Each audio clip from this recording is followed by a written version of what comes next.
So finally पिछले 20 दिनों से स्टूडेंट्स जिस बात के लिए आंदोलन कर रहे थे, है ना, प्रदर्शन, संघर्ष कर रहे थे, वो संघर्ष अब उनका पूर्ण हुआ, क्योंकि जो चाहते थे, जिसके लिए बात कर रहे थे, जो मांग कर रहे थे, वो मांग पूरी हो गई। एजुकेशन मिनिस्टर का इस्तीफा। ठीक, यह बात मैंने पहले भी बोली है, फिर से बोलूँगी। ये बात स्टूडेंट्स की थी, एजुकेशन को लेकर की थी। स्टूडेंट प्रोटेस्ट को समर्थन करने का मतलब ये बिल्कुल भी नहीं था कि हम किसी एक स्पेसिफिक पार्टी को सपोर्ट कर रहे हैं या किसी एक स्पेसिफिक पार्टी को विरोध कर रहे हैं। पार्टी से बहुत ऊपर की बात थी, ये एजुकेशन को लेकर के बात थी। ठीक है, तो ये जो मांग मानी गई है छात्रों की, ना, ये बिल्कुल सही है एजुकेशन को अगर ध्यान में रखा जाए। ठीक, तो एक तरह से देखा कह सकते हैं, बात राजनीति की थी तो बिल्कुल ही डेमोक्रेसी की जीत है। और सरकार को ये भी पता चल गया कि वो अपनी मनमानी नहीं कर सकती। अगर सरकार या कोई भी संगठन या कोई भी पार्टी या कोई भी नेता या कोई भी सांसद ये सोच रहे हैं कि पब्लिक को कुछ समझ में नहीं आता, पब्लिक मूर्ख है ना, सो गलत है। क्योंकि जनरेशन ऐसा नहीं है कि लोगों को समझ में नहीं आता, समझ में सब कुछ आता है। ऑब्जर्व करते हैं कि कोई इंसान कितना गिर सकता है अपने स्वार्थ के लिए, अपने लालच के लिए, कितना गिर सकता है, कितना घटिया हो सकता है। ठीक है, तो अगर इतनी चीज़ें होती रहेंगी, कभी तो फटेंगी भाई, ऐसा तो नहीं हो सकता ना, कभी तो फटेंगी। तो बिल्कुल इस्तीफा, रेजिग्नेशन, जो उनका रिज़ाइन था वो एक्सेप्ट किया गया। धर्मेंद्र प्रधान ने इस्तीफा दिया, छात्रों की मांग पूरी हुई। सो ये जीत है। जीत के साथ पब्लिक पे भी अब एक रिस्पॉन्सिबिलिटी आ गई है। उनकी ड्यूटी, उनकी रिस्पॉन्सिबिलिटी अब और ज़्यादा बढ़ चुकी है। ठीक है, सरकार के लिए और मंत्री के लिए ये एक वार्निंग, चेतावनी है कि ये सरकार में आप लोग आ गए, इसका मतलब ये नहीं है कि पब्लिक को मूर्ख बना लोगे या सिर्फ वोट लेकर के उनके सर पे चढ़ के नाचोगे, कुछ भी करोगे और उनको समझ नहीं आएगा। नहीं, वो चीज़ अब नहीं चल सकती। बिकॉज हमें अपने पॉलिटिकल राइट्स और हमें अपनी पॉलिटिकल ड्यूटीज़ के प्रति भी समझ रखनी पड़ेगी, ज़रूरी है। लोग जो हैं अब वो समझ रख रहे हैं, धीरे धीरे उनकी समझ बढ़ रही है राजनीति को लेकर के। ठीक है, तो अब सरकार को इस बात में अलर्ट हो जाना चाहिए, बहुत अलर्ट हो जाना चाहिए। ठीक है, जाति, धर्म, जो भी इनकी राजनीति, इनके मुद्दे चलते हैं, अब बात उससे आगे चली गई है। और आज के लोगों को जाति, धर्म, इवन रिजर्वेशन में फंसा करके स्टूडेंट्स को मूर्ख नहीं बना पाएंगे। ठीक, ये रही एक बात। अब रही दूसरी बात, जो अब एक पॉलिटिकल एजेंडा है, जो अभी सुनने में आ रहा है। As Dharmendra Pradhan, education minister का रिज़ाइन इसलिए एक्सेप्ट किया गया ताकि अन्य पॉलिटिकल पार्टीज इस प्रोटेस्ट का फ़ायदा ना उठा सके अपने हित के लिए, अपने स्वार्थी के लिए। ये टीवी मीडिया में नैरेटिव चल रहा है। ठीक, ये चल रहा है। सो टीवी मीडिया के अकॉर्डिंग अगर हम बात करें तो वो ये कह रहे हैं कि सरकार ने जो है एक चाल चल दी है ताकि अन्य पार्टियां जो हैं इस बात का समर्थन ना कर सके और लोगों को जो है सरकार के विरोध में ना कर सके। इस बात को ऐसे सेट किया जा रहा है। ठीक है, जैसे भी है, जो भी हुआ, पॉलिटिकल पार्टी क्या करती हैं वो उनकी अपनी समझ है। लेकिन स्टूडेंट्स को क्या करना है? स्टूडेंट्स के लिए सबसे ज़रूरी ये है कि जो भी संभावनाएं, उनके बारे में जो भी अंदेशा लगाया जा रहा है, उसको कतई सच ना मानने दें। ठीक है, स्टूडेंट्स को ये बात समझनी पड़ेगी। उनकी एक डिमांड पूरी हो चुकी है एजुकेशन को लेकर के। रिज़ाइन मिल गया है, इस्तीफ़ा एक्सेप्ट कर लिया गया है। ठीक है, अब ज़रूरी ये है, सरकार को एक तरह से चेतावनी भी मिल गई कि उनकी जो है क्या बोलते हैं, उनकी मनमानी नहीं चलेगी। ठीक है, उनको लोगों को बताना पड़ेगा। प्रजातंत्र अगर है, भारत में लोकतंत्र अगर है, तो उनको बिल्कुल ये बताना पड़ेगा कि वो कोई भी कानून या कोई भी बात, कोई भी चीज़ अगर संसद में रख रहे हैं तो उसका क्या फ़ायदा है। हर एक मिनिस्टर को, जितने भी वो हैं, उनको अपनी क्या बोलते हैं, अपनी पोस्ट पर पूरी तरह से ईमानदार रहना पड़ेगा, अपने काम सही ढंग से करने पड़ेंगे, ड्यूटीज़ सही तरीके से करनी पड़ेगी। तो वो सारी चीज़ें हैं। ठीक है, दिख रही है। दूसरी बात, अभी जो एक और बात चल रही है वो ये है कि अभी भी बहुत सारी चीज़ें हैं कि अब पता चलेगा कौन कौन इस प्रोटेस्ट में शामिल था। जितने भी दंगे फसाद उन छात्रों ने किए हैं उनको धरा जाएगा। और क्या बोलते हैं, ये भी कहा जा रहा है कि इसमें बहुत सारे विदेशी फंडिंग, ये वाली चीज़ें हुई हैं। खाना इतना सारा कहाँ कहाँ से आ रहा था, ये सारी चीज़ें। एक तरह से अब, क्योंकि उनका तो आपका तो स्टूडेंट्स ने अपना काम कर दिया, लेकिन जहाँ तक सरकार को अगर हम देख रहे हैं पार्टी को बहुत टाइम से, तो ये समझना पड़ेगा कि शांत तो वो भी नहीं बैठेंगे। ठीक है, अब अलर्ट रहने की ज़रूरत है, क्योंकि कहीं ना कहीं अंदेशा ये है, क्योंकि बहुत सा एक नेगेटिव नैरेटिव जो टीवी मीडिया के द्वारा सेट किया गया, वो पता है क्या है, वो ये है कि इस आंदोलन में कैसे लोग शामिल थे। इस आंदोलन में वो लोग शामिल थे पत्थरबाजी कर रहे हैं और धर्म विरोधी नारे लगा रहे हैं, और वहाँ पे बहुत घटिया घटिया चीज़ें हो रही हैं, वहाँ पे इस ऐसे गेम खेले जा रहे हैं, वहाँ पे लड़के लड़की जो हैं आपस में गलत व्यवहार कर रहे हैं, है ना। क्योंकि सोशल मीडिया पे जब ये आंदोलन शुरू हुआ तो ऐसी बहुत सारी रील्स आई थी जहाँ पे 2014 और 15 के कुछ कॉलेजेस की वीडियो हटा करके उसको यहाँ पे दिखाया गया था कि दिल्ली के जंतर मंतर पे वो चीज़ें हो रही हैं। अब वो लोगों की फीड पे इस तरीके से पहुंची है कि उन लोगों को ये लग रहा है कि जंतर मंतर पे यही सारी चीज़ें हो रही थी। हो सकता है, मतलब मैं ये नहीं कह रही, क्योंकि फीड सबकी अलग अलग थी, सोशल मीडिया पे सबकी फीड अलग अलग थी। ठीक है, सो प्रोटेस्ट सफल हो चुका है स्टूडेंट्स का, because Dharmendra Pradhan education minister ने अपने पद से रिज़ाइन दे दिया है। ठीक है, तो डिमांड जो थी वो उनकी एक्सेप्ट कर ली गई। रीज़न चाहे कुछ भी हो, वो पर्सनल रीज़न बता रहे हैं, बट हमें उससे क्या लेना है, बात ये है कि मानी गई। ठीक है, पहली बात तो ये बात तो खुद ही एक्सेप्ट कर लेनी चाहिए थी, अकाउंटेबिलिटी खुद ही लेनी चाहिए थी, बट नहीं की गई, तो फिर क्या कर सकते हैं। तो फिर तो विरोध प्रदर्शन करना, विरोध दिखाना, वो डेमोक्रेसी में रहने वाले लोगों की एक तरह से ड्यूटी भी हो जाती है और मजबूरी भी हो जाती है, दोनों ही काम करने पड़ते हैं।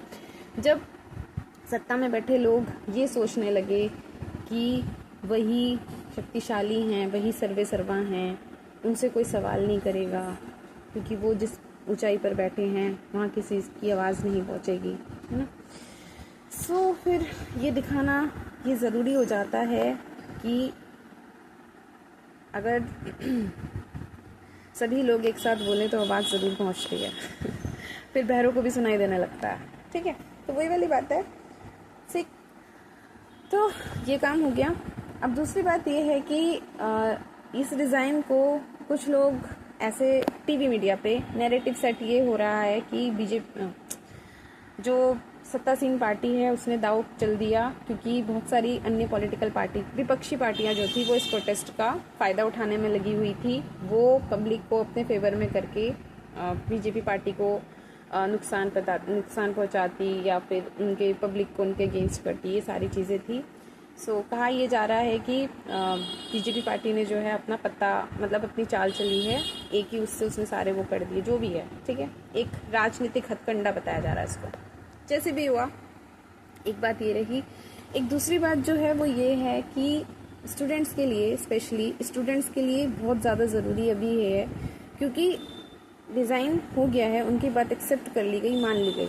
ठीक है, अब बहुत ज़्यादा संभल के चलने की ज़रूरत है, क्योंकि सरकार चुप नहीं रहेगी, है ना।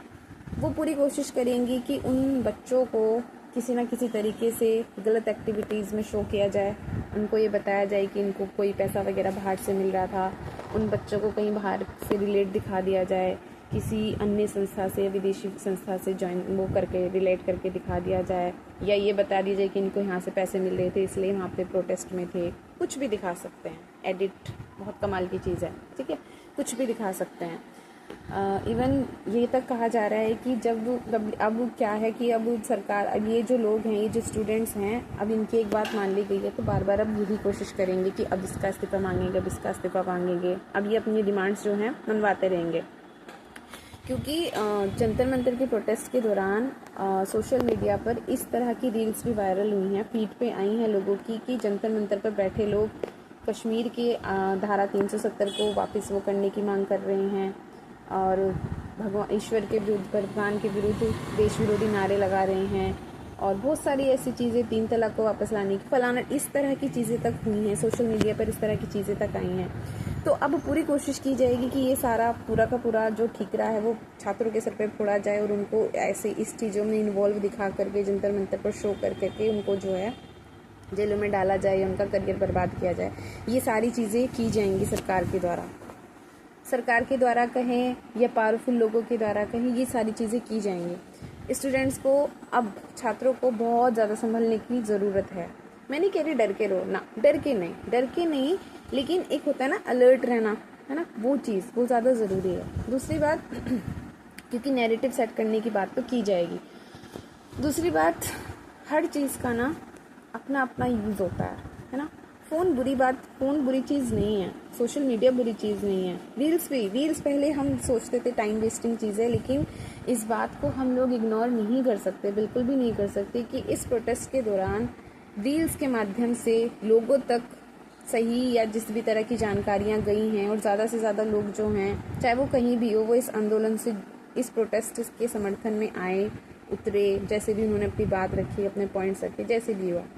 तो चीज़ कुछ भी हो, आप लोग उस चीज़ का यूज़ कैसे करते हैं, उसको यूज़ करने की आपकी नीयत क्या है, उद्देश्य क्या है, वो मैटर करता है। क्योंकि हम इस प्रोटेस्ट के दौरान इन सारी बातों को इग्नोर नहीं कर सकते। इन सारी चीज़ों ने ना अपना एक पॉजिटिव, कि इन चीज़ों का यूज़ जो है पॉजिटिव चीज़ों के लिए भी किया जा सकता है और ये पॉजिटिव चीज़ों के लिए भी अच्छा बन सकती हैं। ये एक नैरेटिव सेट किया है, पॉजिटिव नैरेटिव है। मैं नहीं कह रही कि ये चीज़ अच्छी हुई है तो अब सिर्फ रील्स ही स्क्रॉल करते रहे, नहीं, वो चीज़ नहीं है। हर चीज़ का यूज़ है, आपको बस उसका सही यूज़ करना आना चाहिए।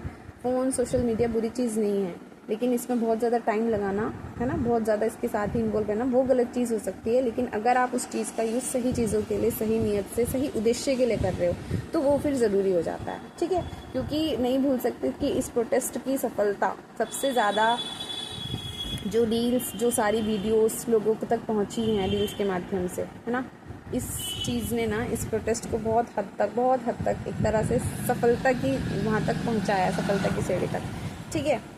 दूसरी बात ये बहुत सारी बातें हैं, ठीक है। लोगों का डर ऑब्वियसली सरकार में बैठ गया है कि डेमोक्रेसी में अगर हैं तो आप अपने आप को पावरफुल नहीं, मतलब आप खुद को ये नहीं कह सकते कि आप ही सर पे सरपा हैं, ठीक है। आपकी पावर जो मिली है आपको वो पब्लिक से आई है। डेमोक्रेसी में पावरफुल पब्लिक ही होती है, अकॉर्डिंग टू अब्राहम लिंकन। लोकतंत्र जनता का, जनता के लिए, जनता द्वारा शासन है। पर हम लोग भूल जाते हैं, सरकार भूल जाती है ये बात, है ना।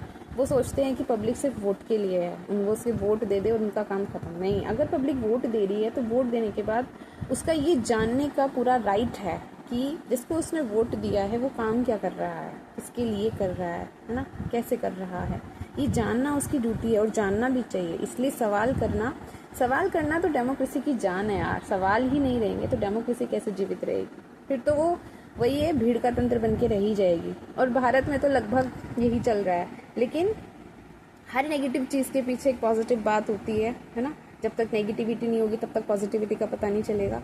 तो इस आंदोलन ने बहुत सारी चीज़ें जो हैं क्लियर कर दी हैं। उसने सरकार के मन में, सरकार के भीतर अब पब्लिक को लेकर के एक डर बिठा दिया है कि अगर अपनी मनमानी करोगे तो लोग जो हैं चुप नहीं बैठेंगे, ठीक है। स्टूडेंट्स हों, क्योंकि आजकल के जो बच्चे हैं ना वो नहीं सुनते हैं, वो चीज़ों को अपनी दृष्टि से देखते हैं, समझते हैं, है ना।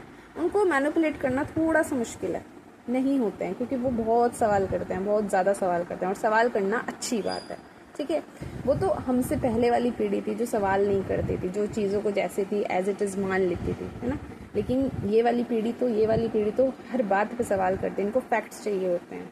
और आप अगर इनको फैक्ट्स के साथ बात नहीं समझा सकते तो फिर आप फेल हो जाओगे इनके सामने, ठीक।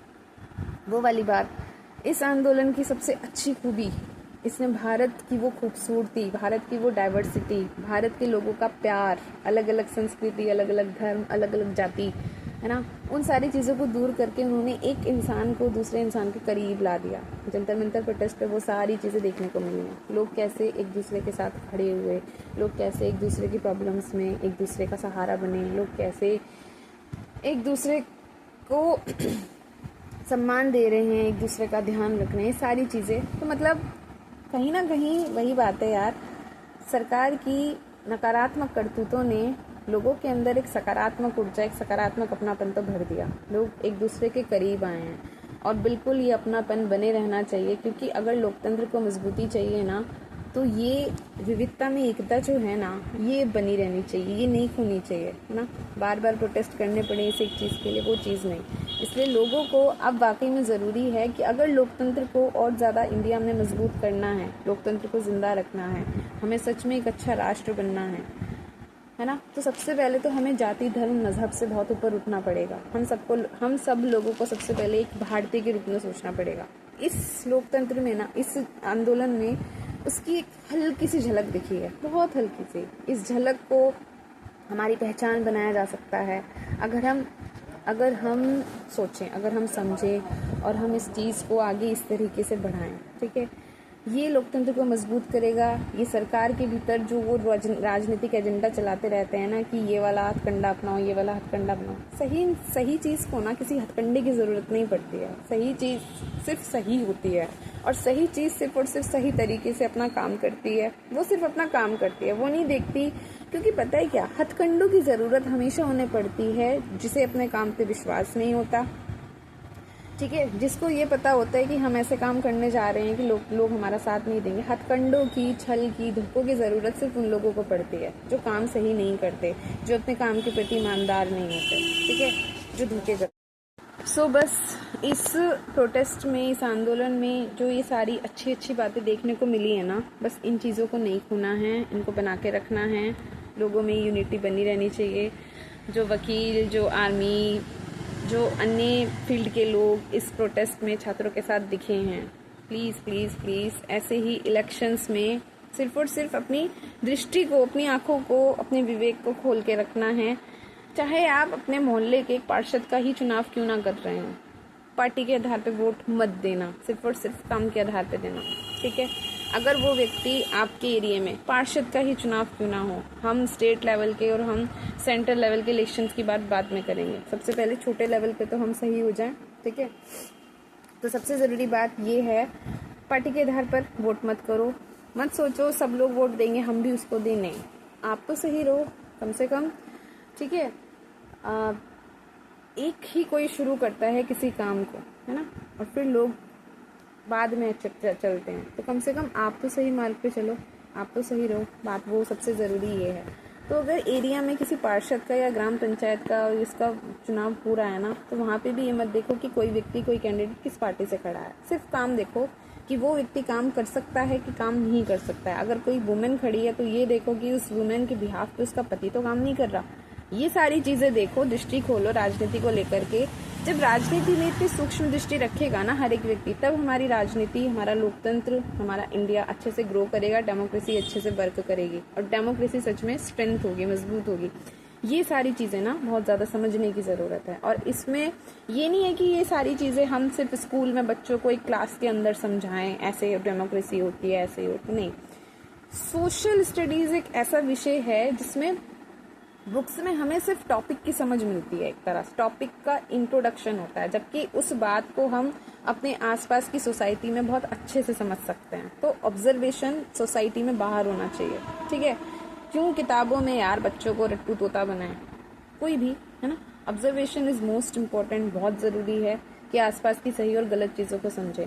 मत सोचो ये कि जब सब इंसान एक ही काम कर रहे हैं, कि व्यक्ति को वोट दे रहे हैं, कि पार्टी के पीछे जा रहे हैं, तो हमने भी वहीं जाना है। अपनी दृष्टि तो खुली रखो, कम से कम एक की दृष्टि भी खुली हुई तो एक व्यक्ति अपनी दृष्टि से दूसरों की दृष्टि खोल सकता है, समझा सकता है, जगा सकता है ना। जैसे कि महाभारत में हम देखते हैं दिव्य दृष्टि की बात। दिव्य दृष्टि का मतलब क्या होता है? दिव्य दृष्टि का मतलब ये थोड़ी ना होता है कोई आएगा और आपको आशीर्वाद देकर के आपको दिव्य दृष्टि प्रदान कर देगा, ऐसा नहीं होता।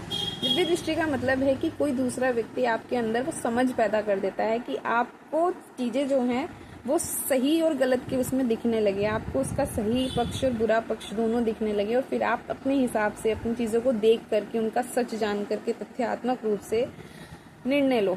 ज़रूरी ये है ना, वो चीज़ें ज़रूरी है। और दूसरी बात, हाँ, जो बात बोल रही थी कि जो सही इंसान होता है ना, जो सही काम करता है, उसको कभी भी धोखे की, छल की या पाखंड की या हथकंडों की ज़रूरत नहीं पड़ती, है ना। वो सिर्फ अपना काम करता है, दूसरों के हित के लिए, दूसरों के कल्याण के लिए, दूसरों के वेलफेयर के लिए, दूसरों की सोच के कि उस बात से, उस चीज़ से, उस काम से लोगों को नुकसान होगा कि फ़ायदा, है ना। वो सारी चीज़ें, तो जब काम सही होगा ना तो फिर हथकंडों की ज़रूरत नहीं पड़ती है ना। हथकंडों की ज़रूरत तो सिर्फ सही इंसान केवल तब करता है जब उसे गलत को हराना हो, गलत को आईना दिखाना हो, गलत को जो भी है, गलत को अगर गलत पावरफुल से पावरलेस करना हो, केवल तब हथकंडों का या धोखों का या छलावे का यूज़ करना चाहिए। अदरवाइज जो व्यक्ति काम सही कर रहा है उसके पास इतनी बुद्धि नहीं होगी कि वो हथकंडों का यूज़ कर सके। ठीक है, तो ये सारी चीज़ें समझने की ज़रूरत है। दूसरी बात ध्यान में रखें, क्योंकि ये बहुत मुश्किल से आई है, लोगों में ये हिम्मत, ये साहस है ना, पब्लिक में इतनी हिम्मत कि वो सरकार के विरुद्ध खड़े हो सकें। सरकार के विरुद्ध इतना लंबा आंदोलन यार, 20-21 दिन छोटी बात नहीं है। अन्ना हजारे का आंदोलन भी शायद 13 दिन तक हुआ था, है ना, ये फिर भी 20 दिन चल गया, बहुत बड़ी बात है। ऊपर से वो जनरेशन इस आंदोलन में इन्वॉल्व थी जो सोशल मीडिया के बाहर, रील्स के बाहर देखी भी नहीं जाती, पर वो लोग टिके रहे। सो ये उनके लिए वाकई में हैट्स ऑफ वाली बात है ना। सो बस इस यूनिटी को बना के रखना है। ये जो विविधता में एकता की सुंदरता देखने को मिली है ना, लोगों का अपनापन, लोगों में, भारत के लोगों में जो यूनिटी देखने को मिली है इस प्रोटेस्ट के दौरान, वो बनी रहनी चाहिए, वो हमेशा बनी रहनी चाहिए, क्योंकि यही भारत की खूबसूरती है, यही भारत को बहुत सुंदर बनाती है ना, और यही भारत को पूरे विश्व में सबसे विशेष भी बनाती है। तो ये बात ध्यान में रखने की है। सो बस ये बना के रखना है।